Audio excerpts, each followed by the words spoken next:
Assalamualaikum warahmatullahi wabarakatuh. Perkenalkan, nama saya Nadia Fajrianti dengan NIM 1930604077. Di sini saya akan membahas materi mengenai perencanaan pesan persuasif. Perencanaan pesan persuasif.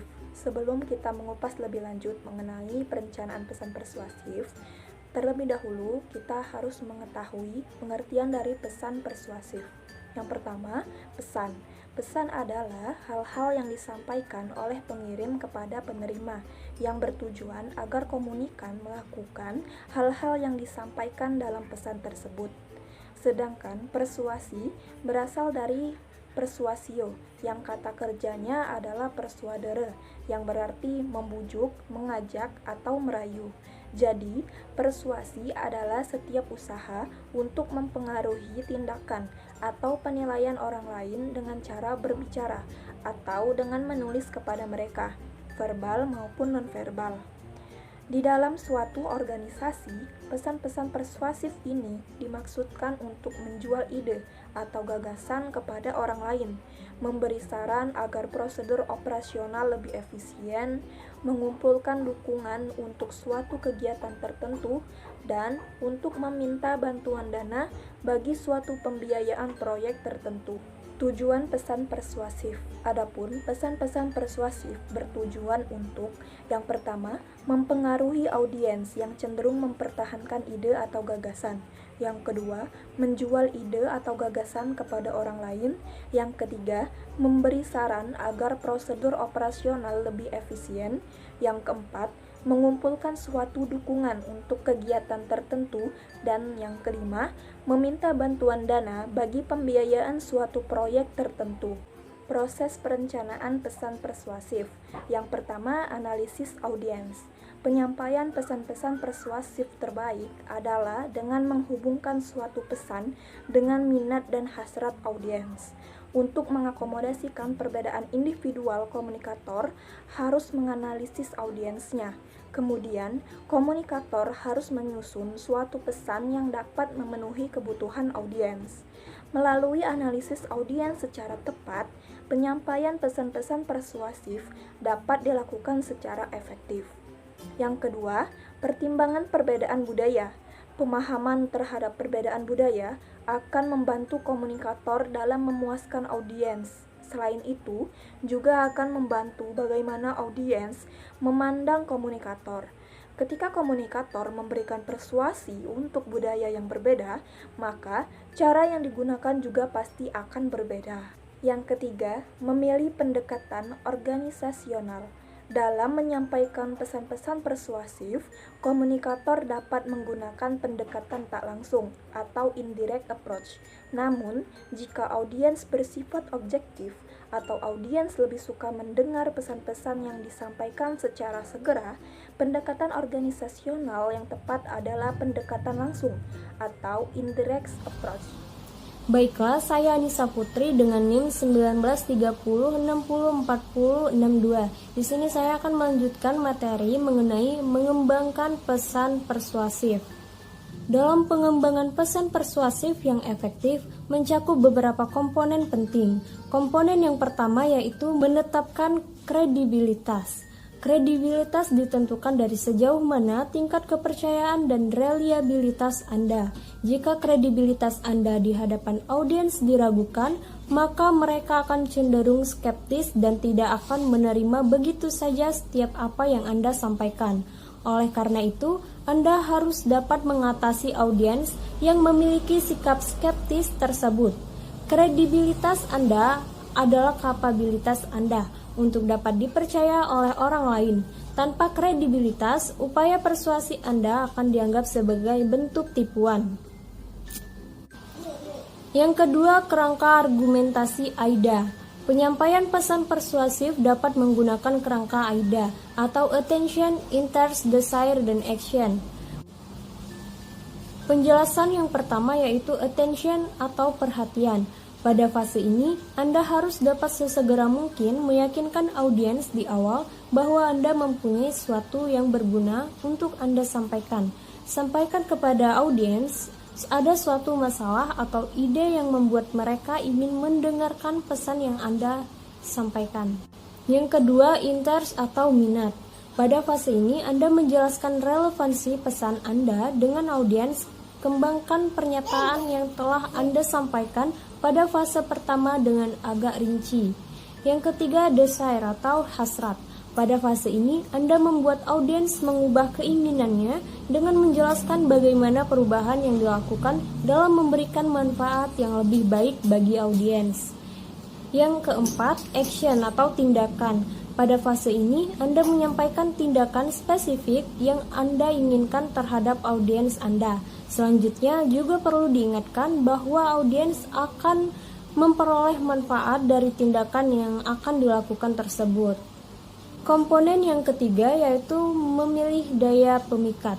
Sebagian besar pesan persuasif menggunakan daya pemikat dengan logika dan daya pemikat yang emosional untuk melakukan persuasi audiens. Selanjutnya, pemikat emosional. Untuk melakukan persuasi audiens, Anda dapat memanfaatkan emosional yang dilandasi dengan suatu bentuk simpati kepada audiens selama pemikat emosional sangat kuat. Dalam hal ini, Anda dapat menggunakan atau memilih kata-kata yang sangat berpengaruh pada emosional seseorang. Berikutnya, pemikat logika. Dalam berbagai alasan, Anda dapat menggunakan untuk melakukan persuasi audiens, seperti membuat aduan atau klaim, dan selanjutnya memberikan dukungan atas aduan tersebut dengan memberikan alasan dan bukti-bukti yang ada. Ketika Anda memikat logika audiens, gunakan salah satu dari 3 jenis alasan ini, yaitu analogi, induksi, atau deduksi. Dan yang terakhir yaitu pertimbangan etika.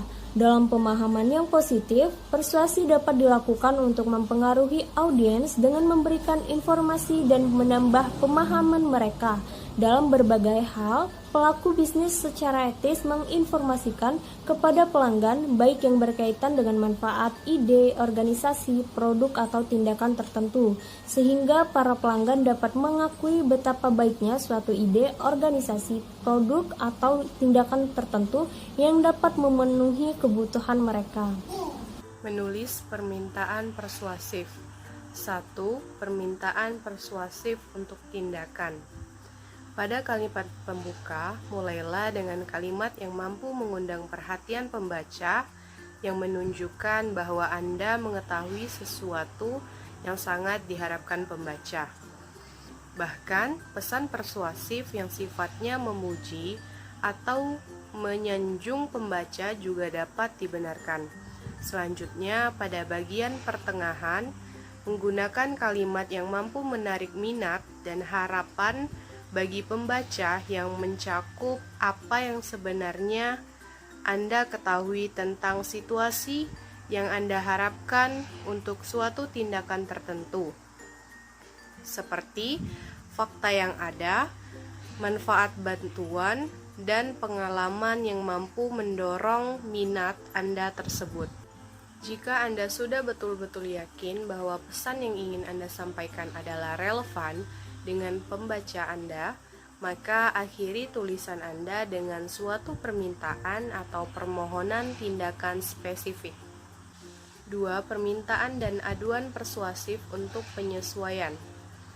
Meskipun surat aduan persuasif dan surat permintaan penyesuaian terkadang merujuk pada surat keluhan, tetapi tujuan Anda yaitu untuk melakukan persuasi kepada orang lain untuk melakukan penyesuaian yang diperlukan. Untuk mencapai tujuan, perlu ditunjukkan perbedaan antara apa yang sebenarnya Anda harapkan dengan apa yang sebenarnya telah Anda terima. Sebagian besar surat aduan dimulai dengan penyampaian pesan rutin. Namun demikian, Anda juga dapat menulis surat aduan persuasif dengan menambahkan bukti tambahan dan menggunakan teknik yang lebih menarik perhatian pembaca. Penulisan pesan penjualan dan permohonan dana. 1. Perencanaan pesan penjualan. Salah satu tujuan merencanakan pesan penjualan yaitu memberi pemahaman secara menyeluruh tentang produk. Dengan menggunakan data produk yang telah dikumpulkan, Anda dapat membentuk image tentang produk yang ingin Anda jual tersebut.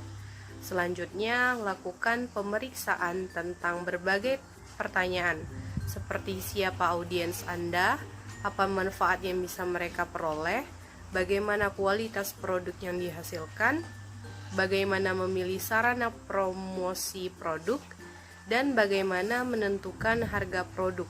Dengan kata lain, dalam menyampaikan pesan persuasif, mulailah dengan melakukan analisis audiens Anda dan memfokuskan pada berbagai kebutuhan, minat, dan emosional mereka. 2. Pengorganisasian dan komposisi pesan penjualan. Penulisan surat penjualan pada umumnya dimulai dengan bagaimana cara menarik perhatian audiens. Para profesional menggunakan berbagai teknik untuk menarik perhatian audiens. Salah satu teknik yang umum digunakan untuk menarik perhatian audiens yaitu dengan menggunakan kalimat tanya pada permulaan paragraf. Selain itu, ada beberapa cara lain untuk menarik perhatian audiens, di antaranya dengan menekankan contoh produk terbaru, memberikan ilustrasi, dan memberikan solusi atas suatu masalah. 3. Penulisan pesan penjualan dan permohonan dana. Ada 4 hal yang perlu diperhatikan dalam penulisan surat permohonan bantuan dana, yaitu 1. Anda harus mampu menjelaskan kebutuhan secara spesifik. 2. Tunjukkan kepada pembaca betapa pentingnya donasi yang Anda sumbangkan kepada pihak lain. 3. Kemukakan secara jelas berapa jumlah donasi yang dibutuhkan. 4. Jelaskan manfaat atau kegunaan donasi yang telah diberikan pembaca. Perkenalkan, nama saya Nina Meranti dengan NIM 1930604049. Langsung saja, materi pertama yaitu mengenai pengorganisasian direct request. Direct request atau permintaan langsung sering diartikan kurang tepat sebagai bentuk permintaan dan jasa secara langsung yang dilakukan dengan tatap muka atau face to face. Dalam konteks yang lebih luas, direct request dapat diartikan sebagai suatu kegiatan atau suatu organisasi, bisnis maupun non-bisnis kepada pihak lain, seseorang atau individu atau organisasi, untuk meminta berbagai informasi penting dengan segera dan dengan menggunakan berbagai media komunikasi yang ada, termasuk media elektronik. Sebagai contoh, suatu organisasi tertentu mengajukan permintaan informasi tentang produk baru kepada suatu organisasi lain dengan menggunakan media elektronik seperti telepon, fax mail, atau email.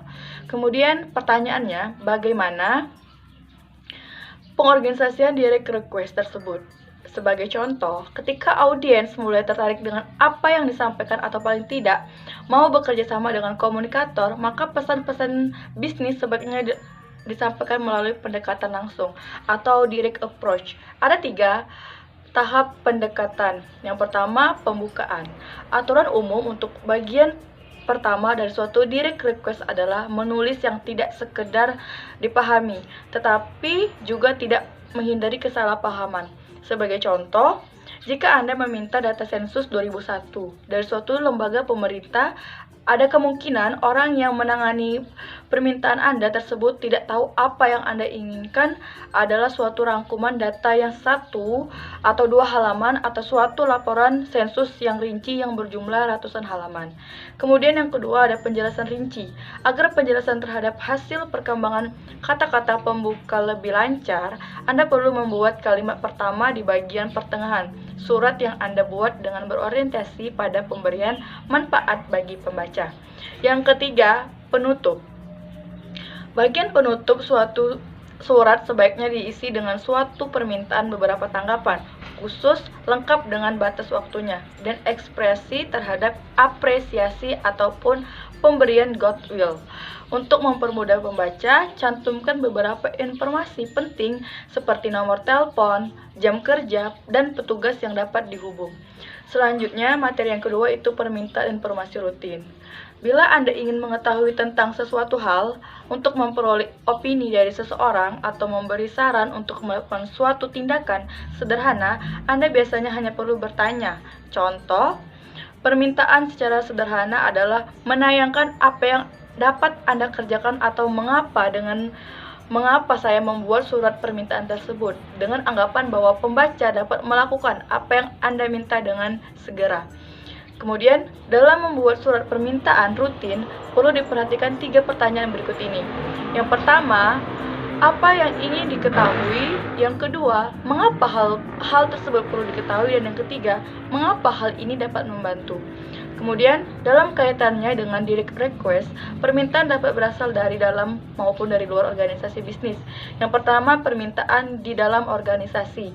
Meskipun suatu permintaan dapat saja dilakukan secara lisan, beberapa pesan permintaan dapat dibuat lebih permanen dalam bentuk tertulis maupun seperti memo. Memo dalam bentuk tertulis akan dapat menghemat waktu dan membantu audiens mengetahui secara tepat apa yang diinginkan. Kemudian yang kedua, permintaan keluar organisasi. Sebagai seseorang pelaku bisnis profesional, tentunya Anda perlu berkomunikasi dengan para pelanggan, pemasok atau supplier, dan perusahaan lain untuk berbagai keperluan bisnis. Selain itu, banyak surat yang harus dikirim ke luar organisasi atau perusahaan untuk memperoleh berbagai informasi penting seperti informasi produk baru, katalog buku-buku terbaru, keinginan untuk menjalin kerjasama bisnis, dan keinginan untuk berlangganan koran serta tabloid atau majalah. Selanjutnya, materi yang ketiga yaitu menulis direct request untuk pengaduan. Dalam surat direct request, Anda mungkin dapat meminta salah satu dari berikut ini. Yang pertama, pengembalian barang yang sudah dibeli dan meminta uang kembali seharga barang tersebut. Yang kedua, meminta pengiriman barang yang baru sesuai yang dipesan. Yang ketiga, penggantian sebagian atau seluruh bagian yang rusak. Yang keempat, perbaikan gratis. Yang kelima, pengurangan harga karena produk ada yang cacat ataupun rusak. Yang keenam, pembatalan atas suatu pemesanan produk. Yang ketujuh, pembatalan atas kesalahpahaman penagihan ke produk. Yang kedelapan, koreksi atas kesalahan dalam nota pembayaran. Dan yang kesembilan itu penjelasan atas perubahan kebijakan ataupun prosedur. Assalamualaikum warahmatullahi wabarakatuh. Perkenalkan, nama saya Gita Lorenza dengan NIM 1930604073. Baiklah, saya di sini akan melanjutkan materi dari saudari Ninda, yaitu bagian D mengenai permintaan kredit. Permintaan kredit adalah penyediaan uang atau tagihan yang berdasarkan persetujuan atau kesepakatan pinjam-meminjam antara lembaga keuangan dengan pihak lain yang mewajibkan pihak peminjam melunasi utangnya setelah waktu tertentu dengan pemberian bunga. Dalam dunia perkreditan, kemampuan seseorang melunasi kredit sesuai dengan aturan yang ada, seperti tepat waktu, tidak pernah menunggak. Hal seperti itu akan memperbesar peluangnya memperoleh kredit pada periode-periode berikutnya. Kepercayaan lembaga perkreditan tergantung pada bagaimana prestasi seseorang dalam melunasi kredit tersebut. Bagaimana seseorang dapat memperoleh kredit? Secara sederhana, ada 2 tahap yang perlu diperhatikan, yaitu mengisi formulir yang telah disediakan oleh lembaga perkreditan yang ada dan melengkapi berbagai data pendukung. Untuk memperoleh formulirnya sendiri, seorang bisa datang sendiri ke lembaga perkreditan tersebut. Selanjutnya, setelah mengisi semua data utama yang diminta, juga perlu melengkapi berbagai data pendukung yang penting diperlukan dalam proses memperoleh kredit tersebut. Data pendukung mencakup kartu tanda pengenal, surat menikah jika sudah menikah, laporan keuangan beberapa tahun terakhir, nomor pokok wajib pajak, data tabungan 3 bulan terakhir, dan data pendukung lainnya, serta surat permohonan kredit. Dalam surat permohonan kredit, selain data pribadi, jenis usaha, jumlah kredit yang diminta, harus didukung dan dilengkapi berbagai dokumentasi penting, serta prospek bisnis di masa depan. Hal ini penting bagi lembaga perkreditan untuk menilai kelayakan dalam memperoleh kredit, baik dilihat dari sisi besarnya kredit maupun jangka waktu pengembaliannya. Baiklah, itu saja yang bisa kami sampaikan. Kurang lebihnya kami mohon maaf, kepada Allah kami mohon ampun. Kami akhiri. Wassalamualaikum warahmatullahi wabarakatuh.